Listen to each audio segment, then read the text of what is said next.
नमस्कार, मैं Shreya. Digital India news में आप सभी का स्वागत है। बढ़ते आज की खबरों की ओर। सुनेत्रा को कैबिनेट में शामिल करने की मांग शरद गुट विलय के पक्ष में। महाराष्ट्र के उप मुख्यमंत्री और एनसीपी नेता अजीत पवार की विमान दुर्घटना में मौत के एक दिन बाद गुरुवार को उनकी पार्टी के नेताओं ने सुनेत्रा पवार को राज्य मंत्रिमंडल में शामिल करने की मांग उठाई है। इस बीच विपक्षी एनसीपी ने संकेत दी है कि वह दोनों प्रतिद्वंदी गुटों के विलय की बातचीत को आगे बढ़ाने के खिलाफ नहीं है। आवारा कुत्तों के मामले में सभी राज्यों की सुनवाई पूरी हुई। सुप्रीम कोर्ट ने गुरुवार को आवारा कुत्तों के मामले में पहले दिए आदेशों में बदलाव की मांग करने वाली याचिकाओं पर अपना फैसला सुरक्षित रख लिया है। जस्टिस विक्रम नाथ, जस्टिस संदीप मेहता और जस्टिस एनवी अंजनिया की पीठ ने एमिकस क्यूरी गौरव अग्रवाल की दलीलों को सुनने के बाद अपना फैसला सुरक्षित रखा है। उन्होंने पंजाब, तमिलनाडु, उत्तर प्रदेश और राजस्थान जैसे राज्यों की ओर से उठाए गए कदमों की जानकारी सुप्रीम कोर्ट को दी।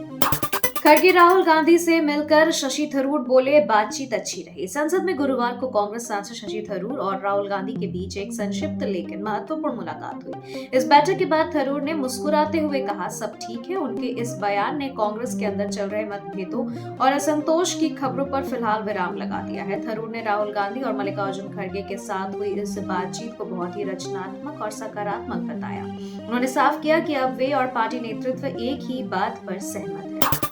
यूजीसी इक्विटी नियमों पर सुप्रीम रोक, गिरिराज सिंह बोले, विद्यार्थियों को मिली बड़ी राहत। सुप्रीम कोर्ट ने गुरुवार को 13 जनवरी से लागू यूजीसी के विवादित इक्विटी नियमों पर सुनवाई के बाद रोक लगा दिया। इसके साथ ही कोर्ट ने इस मामले की सुनवाई पूरे होने और फैसले आने तक पुराने नियम को ही जारी करने का आदेश दिया है। सुप्रीम कोर्ट के इस आदेश का मोदी 3.0 में कैबिनेट मंत्री गिरिराज सिंह ने स्वागत किया। गिरिराज सिंह ने सोशल मीडिया प्लेटफॉर्म एक्स पर लिखा, सनातन को बांटने वाले यूजीसी के नियम पर माननीय सर्वोच्च न्यायालय द्वारा रोक लगाए जाने पर हार्दिक आभार। यह निर्णय भारत की सांस्कृतिक एकता और सनातन मूल्यों की रक्षा की दिशा में महत्वपूर्ण है। मोदी सरकार की पहचान सबका साथ, सबका विकास और सनातन की अखंड एकता।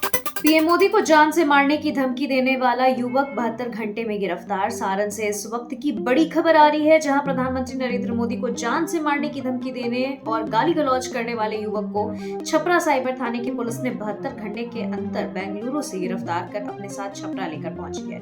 बताया जा रहा है कि सोशल मीडिया पर वायरल हुए वीडियो में युवक यूजीसी के नए नियमों को लेकर अपनी नाराजगी जाहिर करते हुए प्रधानमंत्री नरेंद्र मोदी के खिलाफ आपत्तिजनक भाषा का प्रयोग करता हुआ नजर आ रहा था। बिहार में औरतों को 2 लाख देने की प्रक्रिया शुरू। बिहार सरकार ने महिला रोजगार योजना के तहत जीविका से जुड़ी दीदियों को व्यवसाय करने के लिए 2 लाख देने की प्रक्रिया शुरू कर दी है। यह राशि व्यवसाय की प्रगति को देखते हुए चरणबद्ध तरीके से दी जाएगी। अच्छा रोजगार चलाने की स्थिति में आवश्यकता पड़ने पर एक मुश्त राशि भी दी जा सकती है। मुख्यमंत्री नीतीश कुमार ने सोशल मीडिया पर पोस्ट करके यह जानकारी दी। सुप्रीम कोर्ट के आदेश पर बिहार पुलिस का ट्वीट, यूजीसी के नियमों पर रोक वाले पोस्ट पर ट्रोलिंग। यूजीसी के नए समानता नियमों का मुद्दा गर्म है। सुप्रीम कोर्ट ने गुरुवार को इस पर रोक लगा दी है। बिहार पुलिस ने गुरुवार को सोशल मीडिया प्लेटफॉर्म एक्स पर इस संबंध में एक पोस्ट साझा किया, जिससे ट्रोलिंग होने लगी। यूजर्स कमेंट में बिहार पुलिस के आईटी सेल पर तंज कसते हुए तरह तरह के कमेंट करते रहे। बिहार पुलिस का ट्विटर अकाउंट हैक होने, इसके समाचार एजेंसी बनने की बात कमेंट्स में की जा रही है।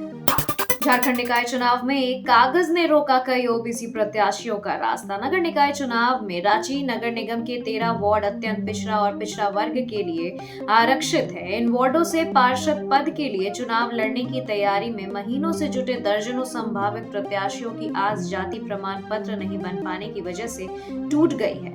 अब उनके पास कोई विकल्प भी नहीं बचा है जिसके जरिए वे संबंधित जाति का प्रमाण पत्र हासिल कर सके। रांची में लागू हो गई धारा 163। किन चीजों पर लगा प्रतिबंध? नगर निगम चुनाव की घोषणा के साथ ही आदर्श आचार संहिता लागू हो गई है। चुनाव के दौरान शांति, सुरक्षा और निष्पक्षता बनाए रखने के उद्देश्य से सदर अनुमंडल दंडाधिकारी ने रांची नगर निगम क्षेत्र में बीएनएसएस की धारा 163 के तहत निषेधाज्ञा लागू कर दी है।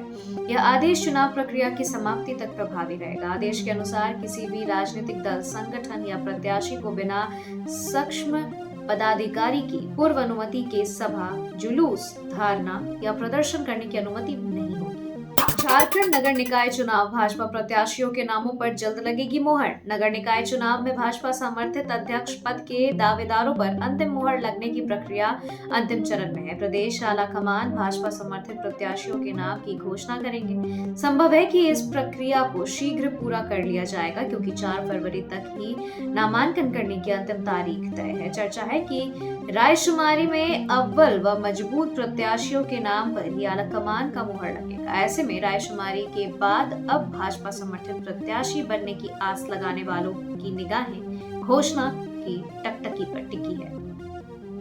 खबरों के सिलसिलों में फिलहाल इतना ही। बने रहे डिजिटल इंडिया न्यूज के साथ। नमस्कार।